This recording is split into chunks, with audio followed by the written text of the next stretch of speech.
Bien, buenas tardes. Vamos a dar inicio al tema del día de hoy, que como verán está referido a lo que es pensamiento y lenguaje. Dos procesos cognitivos que están bastante unidos, bastante eh, relacionados, ¿no?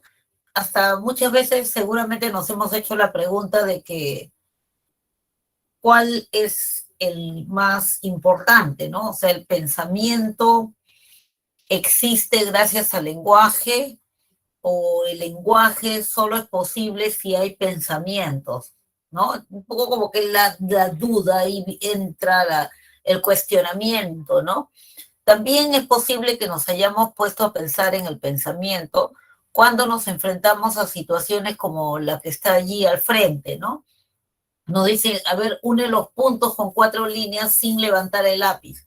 Entonces yo trato, intento, y a veces es difícil. Es probable que lo hayamos visto este ejercicio antes, pero acuérdense la primera vez que lo vieron, ¿no? ¿Cómo se resuelve? ¿Cómo lo teníamos que resolver? Y era un reto fuerte. Y sabemos que difícilmente a alguien se le ocurre una respuesta como esa, ¿no? Ah, pero no dijeron que se podía salir de los límites del negro, nadie indicó eso, tampoco nadie indicó lo contrario.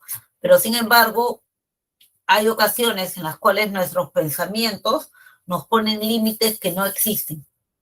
Entonces nos llevan a limitarnos en lo que se refiere a expandir nuestra forma de concebir un problema y su resolución. Vamos a revisar entonces hoy día qué cosa es pensamiento, qué funciones cumple el pensamiento, qué significa creatividad y cómo está relacionado con y cuál es la relación del lenguaje con todo lo mencionado, cómo se adquiere, cómo se desarrolla, qué hay de lenguaje, ¿no? Entonces, empecemos por lo que es pensamiento. Cuando hablamos de pensamiento, hablamos de una cadena de respuestas. O sea, hablar de pensamiento es hablar de varias respuestas, de varias acciones. El pensamiento consiste en manipular, manejar las representaciones de los objetos, hechos o situaciones a las cuales nos enfrentamos. Entonces hay una cadena de respuestas simbólicas que nos van a permitir formar nuevas ideas. Gracias al pensamiento nosotros formamos nuevas ideas, emitimos juicios, resolvemos problemas y tomamos decisiones. Es cierto, el pensamiento es aquel proceso cognitivo que nos permite diferenciarnos de seres inferiores, porque podemos manipular mentalmente, luego de haberlo interiorizado, ideas, pensamientos, acciones, y emitir a partir de ello juicios de valoración, resoluciones de problema y toma de decisiones. Dos son las funciones que se le ascriben a lo que es el pensamiento. La primera, que es la primera en realidad en hacerse presente, es la función representacional o función simbólica. Consiste justamente en lo que está diciendo ahí, en representar, volver a presentar el mundo delante de nosotros. Entonces, algo que yo viví, o experimenté o me contaron, lo vuelvo a presentar, pero ahora dentro de mí. Eso implica una actividad que es más compleja que la simple memoria. Es simbolizar la situación para poder interiorizarla. Por eso se le conoce como, también como función simbólica. La otra función importante que cumple el pensamiento es elaborar. ¿Y qué es elaborativa? Dice, tiene una función elaborativa que consiste justamente en elaborar. ¿Y qué elaboras? Elaboro fundamentalmente lo que son conceptos y elaboro también soluciones. Conceptos y soluciones a problemas, ¿ya? Gracias al pensamiento nosotros podemos elaborar conceptos. Gracias al pensamiento nosotros podemos solucionar problemas. Entonces, las dos funciones del pensamiento sería representar al mundo, elaborar los conceptos y las soluciones a los problemas, tal como ya se ha mencionado. Vamos a revisar cada una de ellas. A ver, la función representacional, también denominada función simbólica, es una función que consiste en reemplazar. Reemplazo objetos, situaciones, personas, hechos por imágenes, signos, símbolos. Yo reemplazo. Cuando yo simbolizo, lo que hago es reemplazar. Si voy a utilizar el lenguaje, como es el ejemplo que les han colocado ahí, si voy a utilizar el lenguaje, entonces reemplazo ese objeto que estoy viendo por una cadena sonora, por una cadena de sonidos, por una palabra, ¿ya? Entonces, esta palabra que yo uso para nombrar algo vendría a ser el símbolo y se le conoce con el nombre de significante. En el caso del signo lingüístico, es el significante. Y lo que yo he nominado, el objeto que yo estoy reemplazando o que estoy simbolizando, se llama significado. Entonces, estas dos palabritas son muy lingüísticas, o sea, se utilizan mucho en la lingüística, el significante y el significado. El significante puede variar. Bicicleta en español, en inglés será de otra manera, en portugués será de otra manera, en chino será de otra manera, ¿no? Los significantes van variando, pero el significado es el mismo, porque si todos se refieren al mismo objeto, como en este caso, ¿no? Bien, entonces, ¿qué tenemos que grabar de ahí? Tenemos que grabar que la función representacional consiste en este reemplazo, utilizar imágenes, signos o símbolos para representar o reemplazar objetos, situaciones o hechos. Jean Piaget es un psicólogo muy conocido por trabajar mucho tiempo, durante muchos años, justamente en lo que se refiere a pensamiento.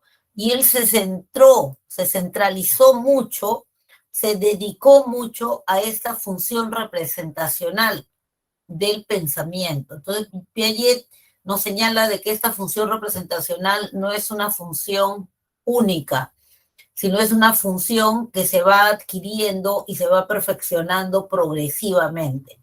Tan es así que se señalan ahí 5 estadios o 5 etapas de la función representacional.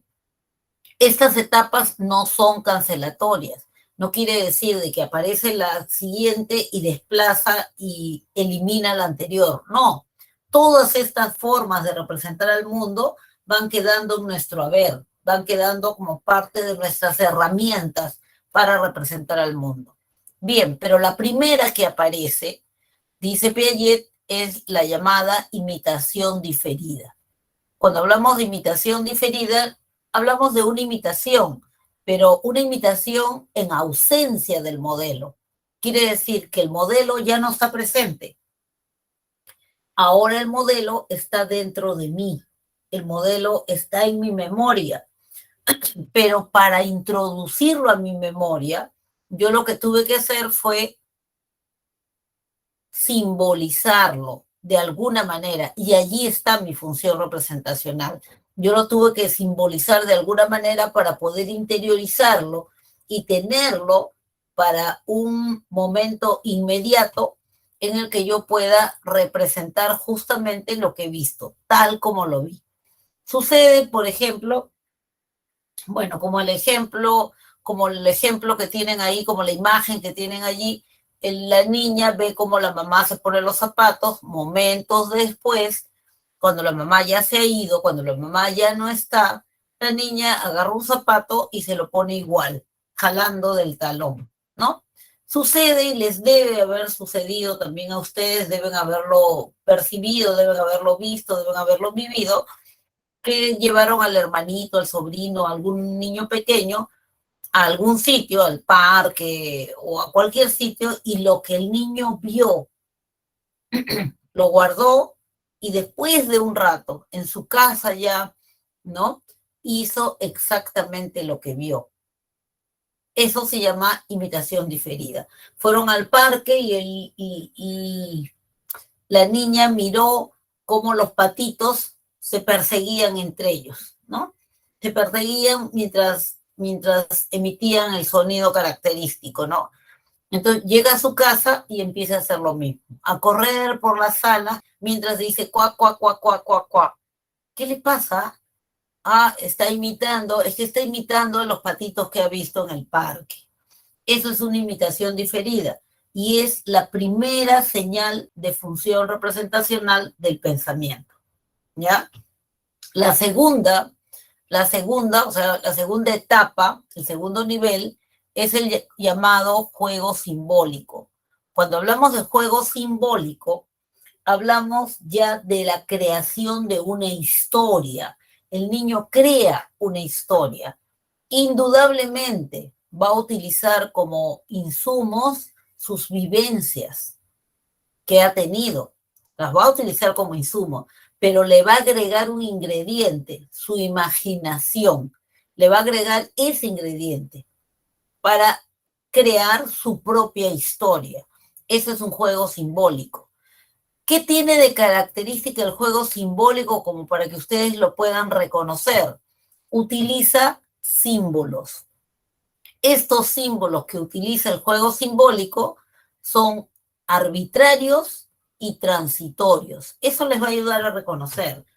Entonces, en la imagen ven al niño que está con un tubito de cartón que simula que es su larga vista, ¿no es cierto? Y la caja se ha metido dentro de la caja que probablemente dirá que es su barco, ¿no? Por el sombrerito que tiene. Entonces, él está jugando, ha creado una historia y está utilizando símbolos. En ese caso, su símbolo es la caja, otro símbolo es el tubo de cartón que está utilizando.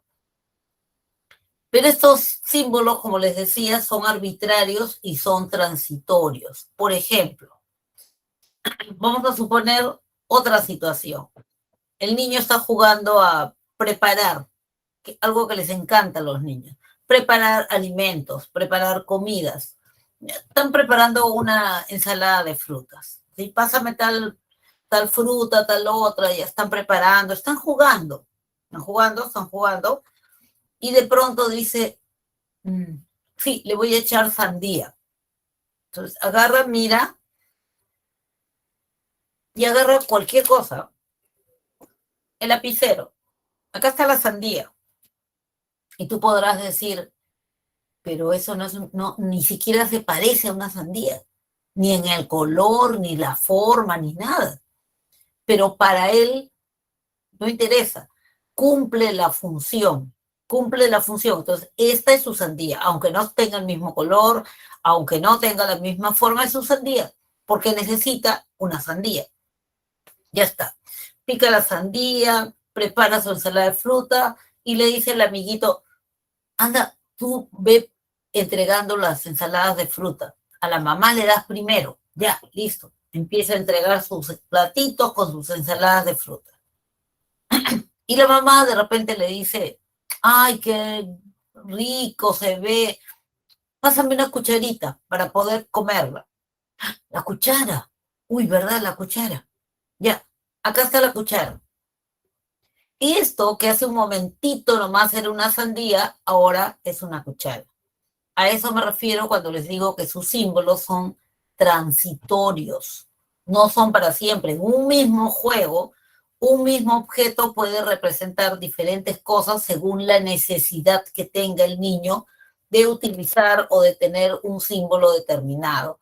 Entonces, puede utilizar, puede cambiar, puede decir, esto era un avión, aterrizó, bajó el cantante, agarró su micro, entonces lo que era el avión ahora es el micro, y empezó a cantar. La gente le tiraba flores, recogió una flor, ahora esto ya no es el micro, ahora es la flor que ha recogido. Sus símbolos son arbitrarios y son transitorios. Eso les va a ayudar a identificar la situación. Una tercera etapa o nivel es la imagen gráfica. Cuando hablamos de imagen gráfica, nos referimos al dibujo. Al dibujo. Una imagen gráfica es el dibujo. ¿Eso es más complicado? Sí, porque todo un pensamiento, toda una idea, la tienen que plasmar en un plano, en algo bidimensional. Este plano puede ser un papel, pero el plano también puede ser la pared, puede ser la sábana, puede ser la arena, puede ser la pizarra, cualquier plano. El asunto es que todo su pensamiento lo plasman ahí. ¿Eso es complicado? Sí. Es más complejo, requiere de mayor elaboración. Los dibujos también tienen estadios. Bueno, no viene al caso, pero tienen estadios. Son arbitrarios. Al comienzo son mucho más arbitrarios todavía. El niño puede hacer un garabato y tú le dices, ¿quién ha hecho ese garabato? No es un garabato, es mi mami que está cocinando. Por eso los dibujos de los niños no los interpreta el adulto. El adulto pregunta, el adulto jala información a partir del dibujo, pero no agarra el dibujo y lo interpreta y dice pasa esto, pasa lo otro. No, eso es un error, pero mucha gente lo cree, ¿no es cierto? No es así. O sea, lo que hace el adulto son las preguntas pertinentes para poder jalar la información que su dibujo representa, para que el niño exprese y diga, porque los dibujos son arbitrarios, especialmente en los niños pequeños. Luego vendrá otra etapa en que ya no haga un garabato, sino haga el típico monigote, ¿no? La cabeza, desde donde salen los brazos y también salen las piernas. Ese es un monigote. ¿Mm? Entonces, ya está. ¿Por qué hace así? Bueno, la cabeza la tiene que hacer porque ahí están los ojos, está la boca, y él habla y come con la boca, mira con los ojos, escucha con las orejas. Entonces ya de repente después le pone las orejas, y las manos, los brazos lo tiene que hacer porque él realiza actividades, sabe que existen los brazos, es consciente de sus brazos y la importancia que tiene. Las piernas también, porque le van a permitir trasladarse, correr, trepar. Y el tronco, no, al comienzo el tronco como que pasa desapercibido, porque no hace nada con el tronco, ¿no? No está consciente del tronco. Entonces, después aparecerá el tronco. Irá tomando conciencia poco a poco de cada uno de las partes del cuerpo y de los detalles del mismo.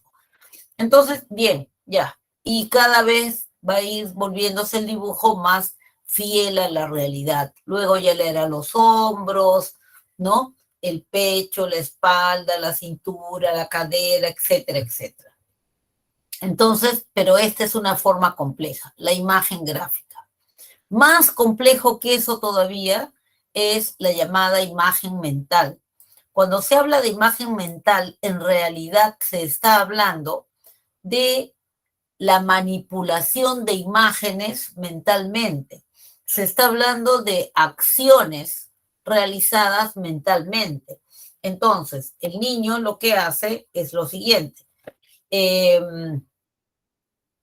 Ya no niño, de repente ya más grandecito, ¿no? Casi puber, manipula mentalmente las cosas. Probablemente ustedes también, porque como les he dicho, cada una de estas formas de representar al mundo no es cancelatoria, no elimina la anterior, no, sino que va quedando como parte de nuestro repertorio, de nuestros recursos. Entonces, hacemos imaginería mental, por ejemplo, cuando representamos acciones, que probablemente ustedes lo han hecho cuando han resuelto ejercicios como, por ejemplo, supongamos que ya tengo un papelito cuadradito y luego voy a hacer no sé, lo voy a doblar en diagonal, lo voy a doblar y entonces me va a quedar una suerte de triángulo o rectángulo. Ahora de la mitad de la hipotenusa jalo, doblo hasta el vértice que está frontal, ¿no es cierto? Y entonces me quedará una figura que se parece a un pequeño triángulo equilátero. Y finalmente le perforo la parte inferior de ese triángulo, en la parte inferior del triángulo. Luego, con mucho cuidado, abro mi cuadradito, mi papelito, y la pregunta es, ¿cómo quedaron los orificios? ¿Quedaron como un cuadrado? ¿Quedaron como un pentágono? ¿Quedaron como un cuadradito chiquitito? ¿O quedaron como un pentagonito chiquitito? Bien, cuando yo hice toda esa manipulación del papelito imaginariamente, yo lo que estoy haciendo es imaginería mental. Estoy en ese nivel que puedo imaginar y accionar, hacer que actúe operaciones mentales, operaciones así, con espacios, con imágenes.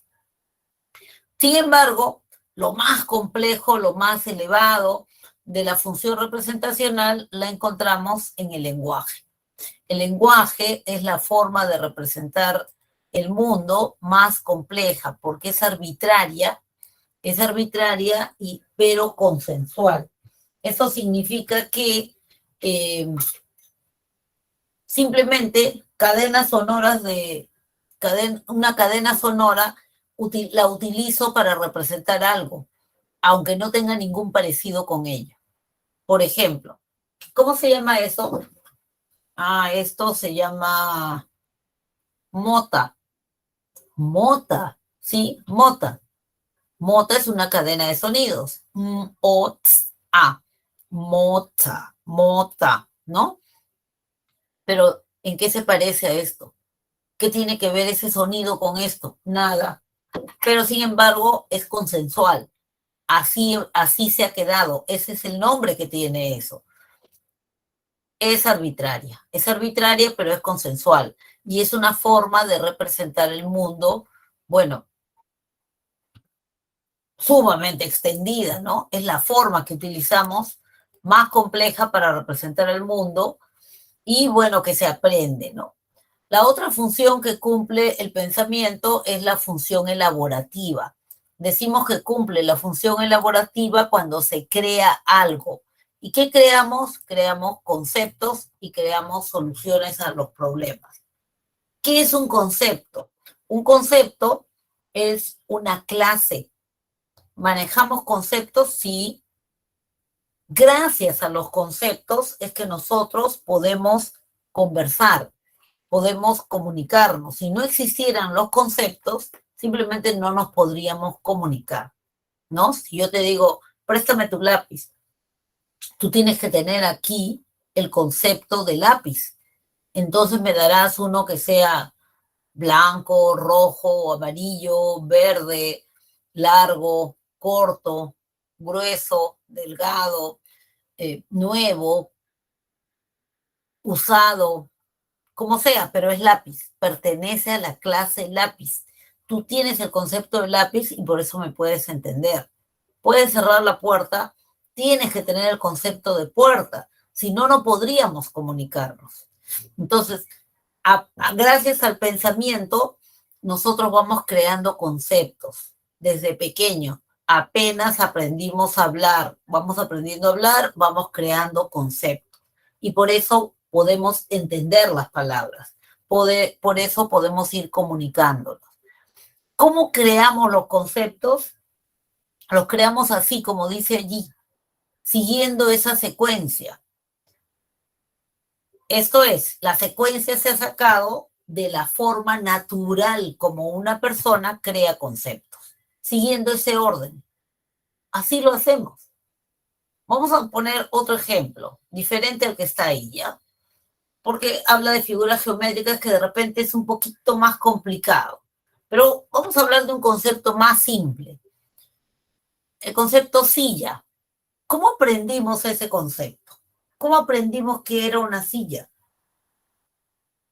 Bueno, porque todos agarraban la silla y decían que se llamaba silla. Así fue, ¿no es cierto? Entonces, lo primero que hiciste fue observar todo aquello que te decían que se llamaba silla, ¿no es cierto? ¿Cómo pasó esto? A ver, tu mamá llegó del mercado y te dijo, mira, te compré esta silla. ¿Es silla? Sí. Es tu silla. ¿Es mi silla? Sí, es tu silla. Era chiquita, roja, de plástico. Es mi silla, ¿no? Sí, tu silla. Ya está.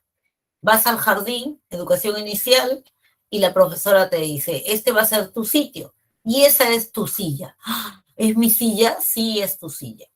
Madera, verdecita, pequeñita. Es mi silla, ¿no? Sí, es tu silla. Ya tienes dos objetos que te han señalado como la silla.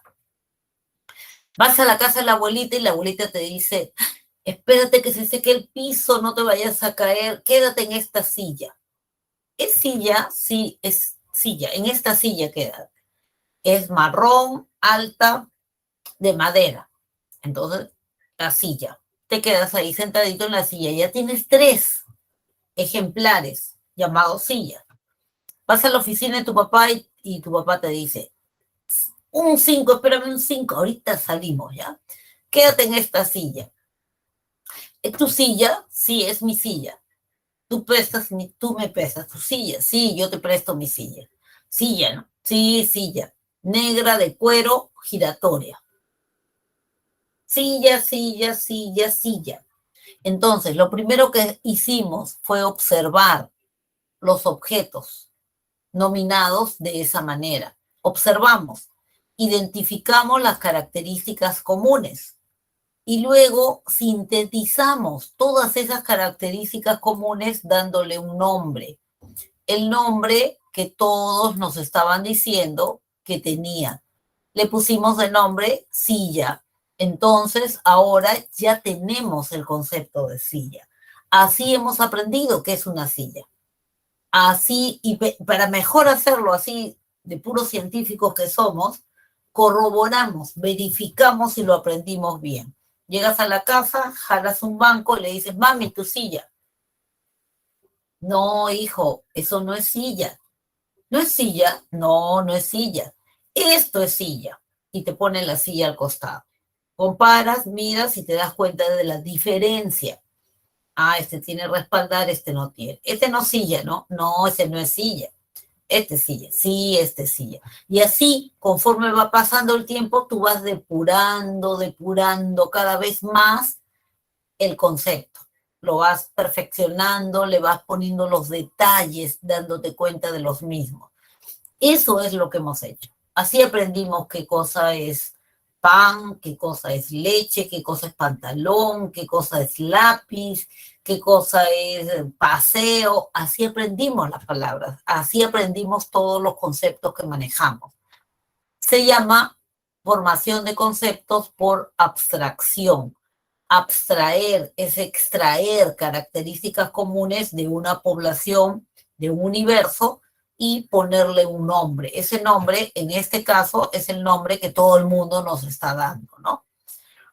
Bien, entonces ya sabemos que el pensamiento nos permite formar conceptos. ¿Qué más nos permite el pensamiento?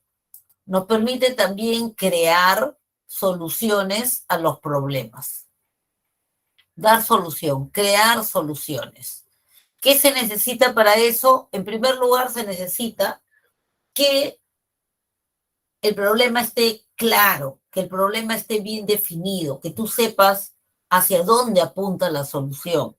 Si yo les digo, por ejemplo, tengo problemas con mi pareja, es probable que alguien piense por ahí, uy, seguro que le es infiel. Otra persona podría pensar, no, seguro que se pelean mucho. Otra persona podría pensar, es probable que ya ni hablen, ni conversen.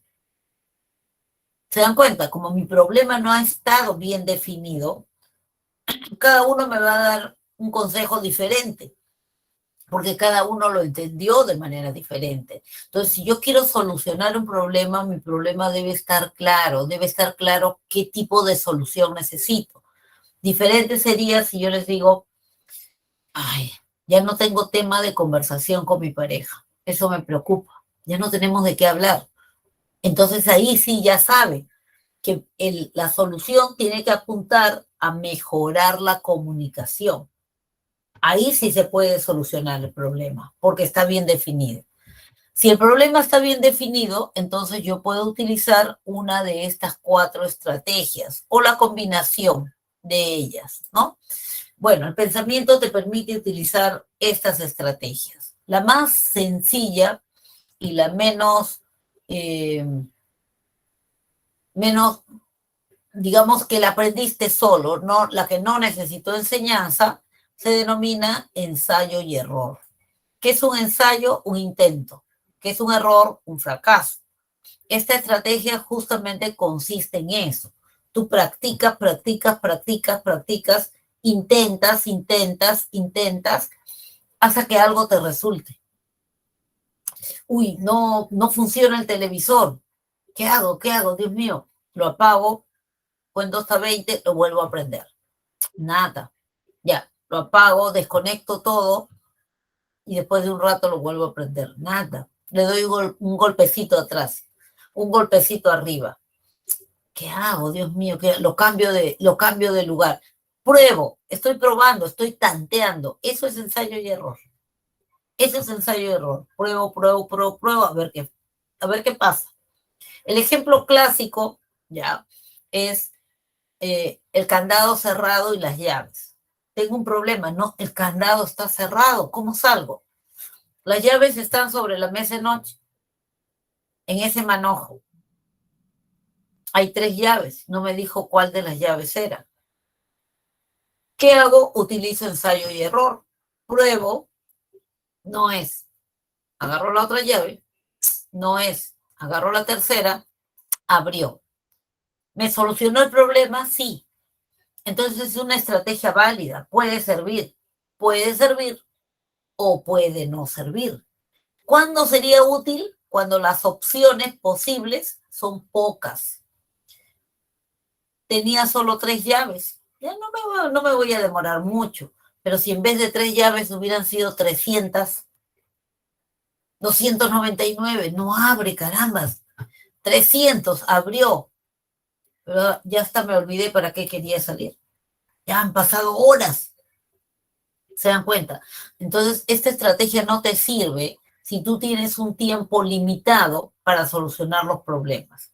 Si tienes un tiempo limitado para solucionar un problema, tienes un lapso de tiempo, te conviene utilizar recuperación de información, que consiste exactamente en lo que dice, recuperar información. ¿De dónde? De tu memoria.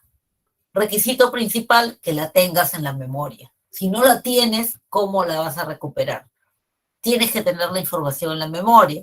Entonces, esta estrategia es muy útil cuando tú tienes un tiempo limitado, pero el requisito es ese, que tengas ejemplos de situaciones parecidas a la que estás afrontando. Mientras más parecidas sean las situaciones, la probabilidad de que lo que tú tengas guardado te resulte para solucionar el problema es alta, es bien alta, pero mientras las situaciones sean parecidas. Entenderán entonces por qué anteriormente les he mencionado, y probablemente algunos profesores más les han dicho, resuelvan todos los ejercicios que puedan. Resuelvan, resuelvan, resuelvan, resuelvan, resuelvan, resuelvan. Porque el examen es una situación con límite de tiempo. Entonces, yo lo que tengo que hacer, ¿podría utilizar recuperación de información? Sí, me va a ser útil. Si yo tengo ejemplos de situaciones parecidas a las que me están evaluando en el examen acá guardadas. Si las tengo, bien. Solamente busco. Ya, así se soluciona. Aplico y ya está. Pero si no tengo, ¿de dónde lo voy a sacar? ¿De dónde va a aparecer? No va a aparecer, ¿no es cierto? Por eso también, en alguna oportunidad les he mencionado, y se los voy a volver a decir, cuando ustedes se enfrentan a un ejercicio, mientras estoy estudiando, mientras me estoy preparando, que no me sale, ya, intento, 3 veces podría hacerlo máximo de la siguiente manera. Intento una vez, no me sale. A ver, otra vez. Intento, no me sale. ¿Qué hago? Lo separo, lo dejo ahí, después lo veo. No me voy a quedar anclada a este ejercicio que ya intenté 2 veces y no me salió. Lo dejo ahí, ya. Sigo haciendo mi trabajo, sigo estudiando, lo que esté haciendo. Después de un rato, o antes de acostarte, como quieras, lo vuelves a agarrar. Intentas por tercera vez. No te sale, eso significa que te faltan herramientas para resolver el ejercicio. No lo vas a resolver así te quedes 3 horas pegadas en el ejercicio, porque no tienes las herramientas necesarias para resolverlo. ¿Qué es lo que tendrías que hacer? Letra mayúscula, buscar ayuda. Eso es lo que tendrías que hacer. No vas a perder un brazo, no vas a perder una pierna, no vas a perder el apellido, no vas a perder nada. Vas a ganar. Vas a ganar porque vas a tener la forma correcta de solucionarlo. Alguien te va a ayudar y te va a decir cómo solucionarlo. Eso lo vas a poder guardar y vas a tener ya ese tipo de ejercicios acá resuelto exitosamente. Si en el examen te viene un ejercicio así parecido, entonces dirás, he visto un ejercicio así. ¿Cómo era? El que me demoré como 3 días para que alguien me ayude. Ah, y se resolvía así. Saco, aplico, listo. Ya está. Hasta trabajo con más seguridad y optimismo. Pero ¿qué pasaría si yo digo, he visto un ejercicio así, cómo se hacía, cómo se hacía? ¡Ah! No lo resolví. Rompí la hoja. ¡Ah! Dios mío, claro, soy una tonta, así nunca voy a poder ingresar. Ya te malogró el estado de ánimo, te quitó seguridad, ya contaminó todo tu disposición y la actitud para seguir adelante. Entonces, tienen que tener cuidado con eso. Busquen ayuda, tienen el multichat ahora que pueden sacarle el jugo o personas conocidas que puedan tener, pero no dejen los ejercicios sin resolución para que no haya una situación como les acabo de explicar, ¿no? Otra estrategia que también se puede utilizar para resolver problemas es el uso de algoritmo. Un algoritmo es algo así como un prescriptivo, como un manual, como unas instrucciones. El algoritmo sí funciona, sí te resuelve el ejercicio al 100%, sí te va a sacar la solución, pero hay 2 condiciones. No modifiques el algoritmo, no te saltees ninguno de los pasos. Pero es que si no me salteo, el profesor resuelve, toda la pizarra está llena y recién encuentro la solución después de 1 hora. Ya se me pasó 1/3 del examen. Así son, los algoritmos funcionan en las ciencias numéricas o matemáticas. Y le reclamas al profesor, profesor, pero no, es demasiado, es mucho tiempo que se invierte. Y de repente el profesor te dice, yo te voy a enseñar un truco, un atajo. Mire, alumno, usted puede hacer esto, esto, esto, ya está. ¿Ve? Ay, sí, ¿verdad? ¿Y cuál es la lógica de esto? Usted no pregunte por lógica.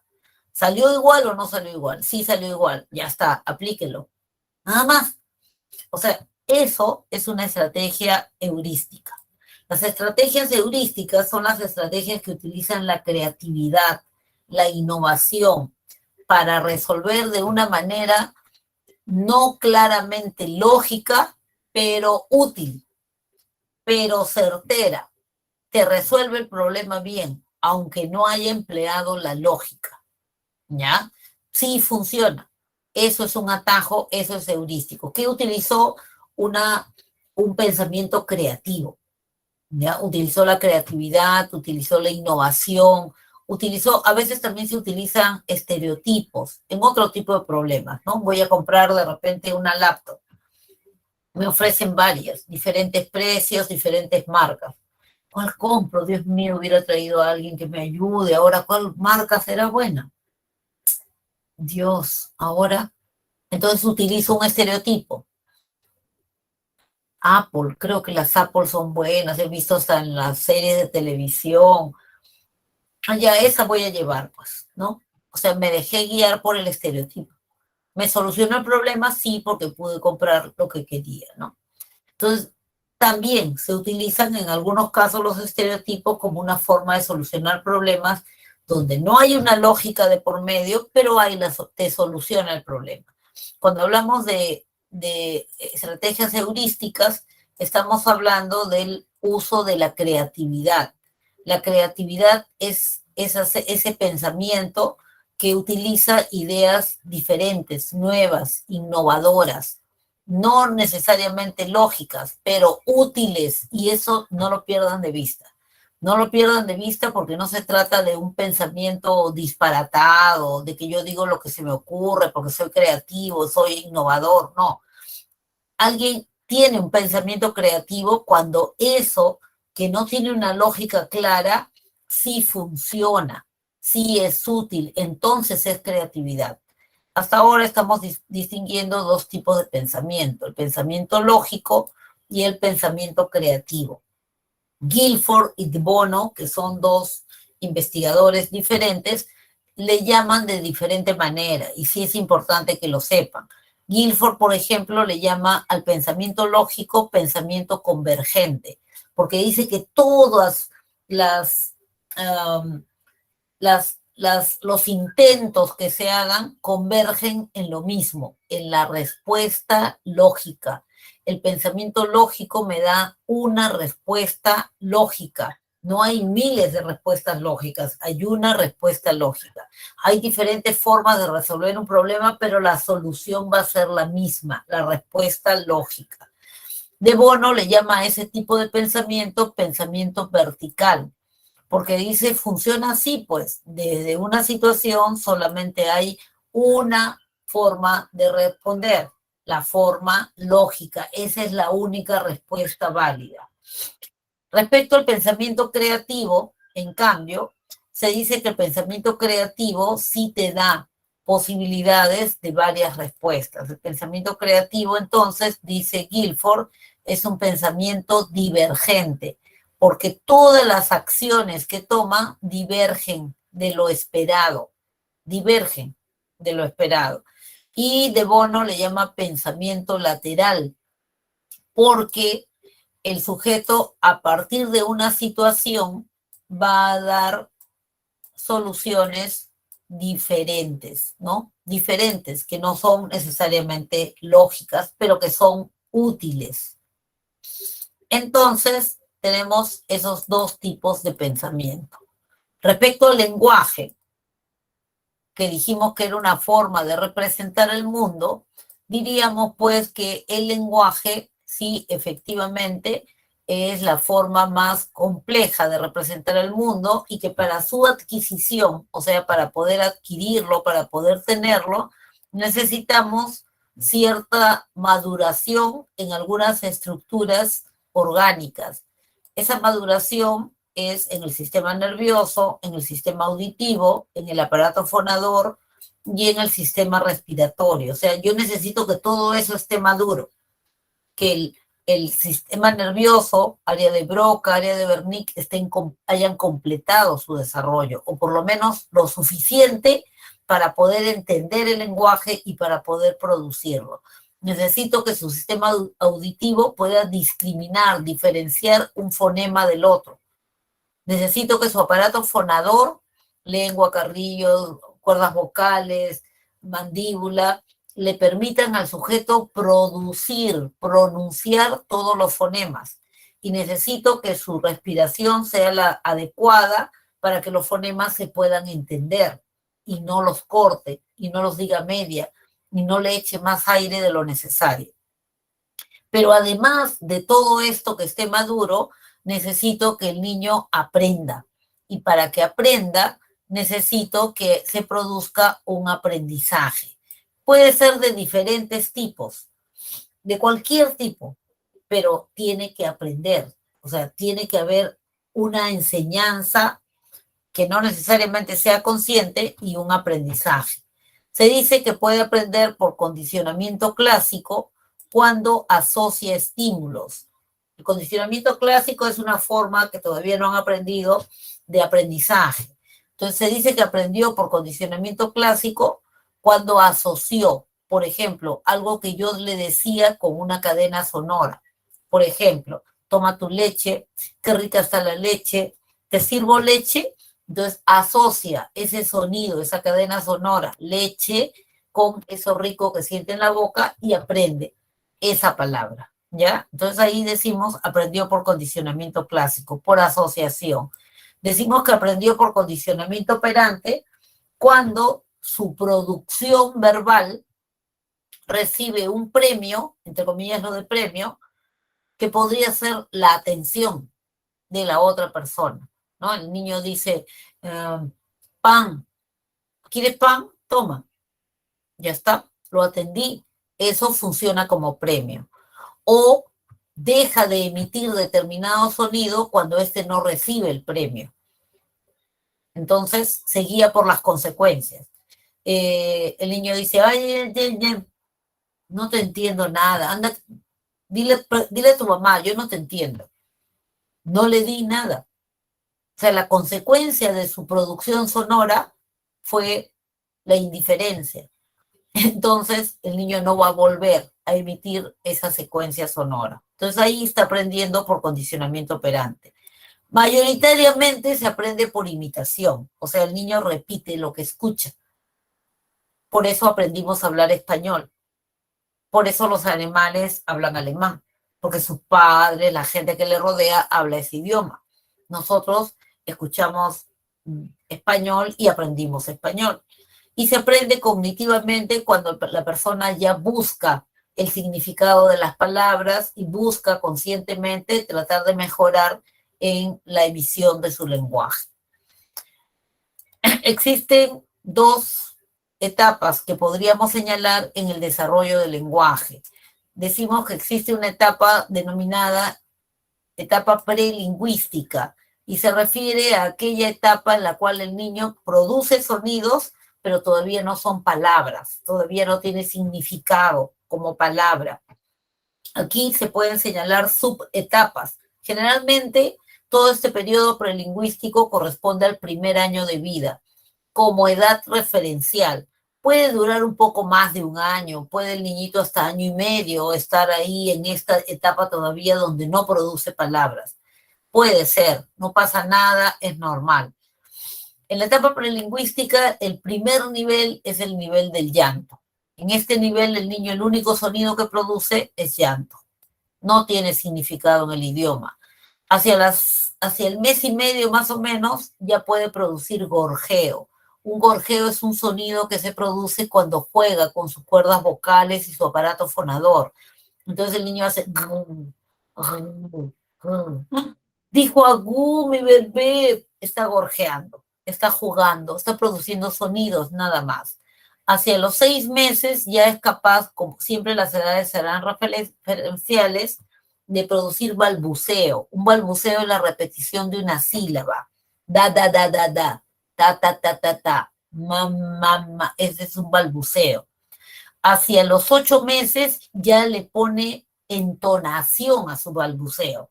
Ahí ya hay una intención de comunicar. El hermanito le agarra su juguete, se queda ahí mirándolo. En cuanto se descuida, lo agarra de nuevo y le dice, ta, ta, ta, ta, ta, ta, ta. Mira cómo le dijo, parecía que lo estaba llamando, le estaba llamando la atención. Sí, pues estaba haciendo eso. O sea, la entonación le ayuda a complementar el mensaje que quiere dar, pero todavía no tiene palabras. Recién, cuando más o menos como edad referencial cumple un año, es capaz de pronunciar una palabra. Repito e insisto, no son edades, no son edades rígidas, no es de que cumple un año y el otro día empieza a pronunciar la palabra, no, no es así, sino es una edad más o menos referencial, un poco más, un poco menos. Ingresa cuando ya es capaz de pronunciar una palabra, aunque no sea de la forma más adecuada, ¿no? Aunque no sea de la forma, correcta, o sea, aunque no la diga clara, ya decimos que está en la etapa lingüística. Ya en esta etapa lingüística, lo que sucede es que también hay subetapas. El primero es el estadio que se le conoce como holofrásico. Significa que con una sola palabra él transmite todo un pensamiento, ¿ya? Estadio holofrásico. Por ejemplo, aprendió a decir calle. Con esa palabra quiere decirle al papá que quiere salir a la calle. ¿Cómo lo hace? Dios, es complicado. El niño agarra el pantalón del papá y lo jala. Calle, calle. Solo está pronunciando la palabra calle, pero se está complementando con la acción. Esta acción se llama praxia y el lenguaje se le llama lenguaje simpráxico porque está pegado a la praxia. En otro momento quiere decir que la puerta se quedó abierta. Y entonces dice, ¡ah, calle! Usó la misma palabra, pero la praxia fue diferente. Y entonces se le puede entender lo que quiere decir.